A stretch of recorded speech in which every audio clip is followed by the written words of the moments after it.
the night when the universe almost ended. One being chose to drink destruction, so life could continue. This is not the story of Amrita. This is the story of Halahala. Indra was returning from victory, seated upon Airavata, when he saw sage Durvasa standing silently on the path. In his hands was a garland, luminous with sacred power. Durvasa offered it as a blessing. Indra accepted it, but careless from pride, placed it upon Airavata's head.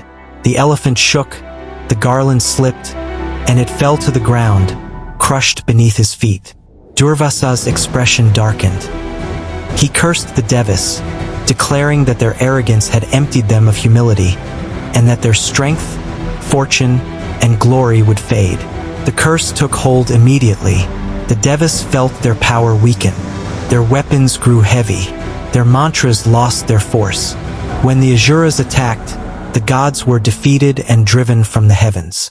With no refuge left, they turned to Vishnu. Vishnu spoke of Amrita, the nectar hidden deep within the cosmic ocean, capable of restoring their strength. But it would not rise by prayer or force. The ocean itself would have to be churned, and for that, even enemies would have to stand together. The Devas approached the Asuras and proposed an alliance. Tempted by the promise of immortality, the Asuras agreed. Mount Mandara was uprooted and placed into the ocean as the churning rod. Vasuki, the serpent king, was wound around it as the rope. The Devas held his tail. The Asuras pulled from his head, and the churning began. The ocean roared and surged, but soon Mount Mandara began to sink. The Devas cried out, and Vishnu entered the ocean as Kurm, the great tortoise, lifting the mountain upon his back. With the mountain steadied, the churning resumed.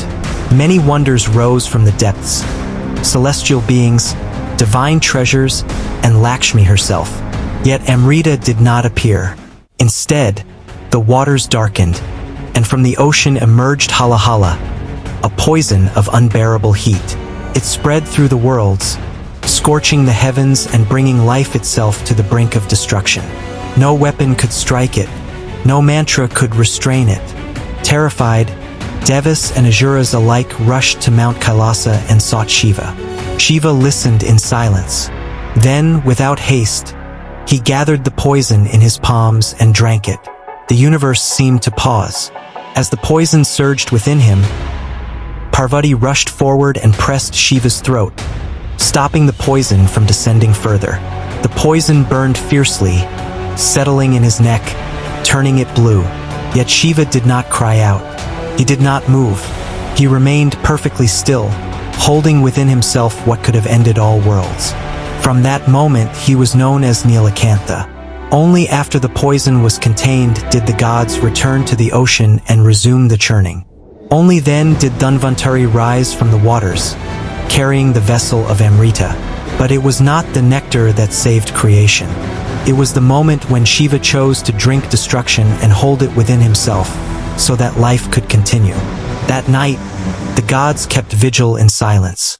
And that night came to be remembered as Shivaratri.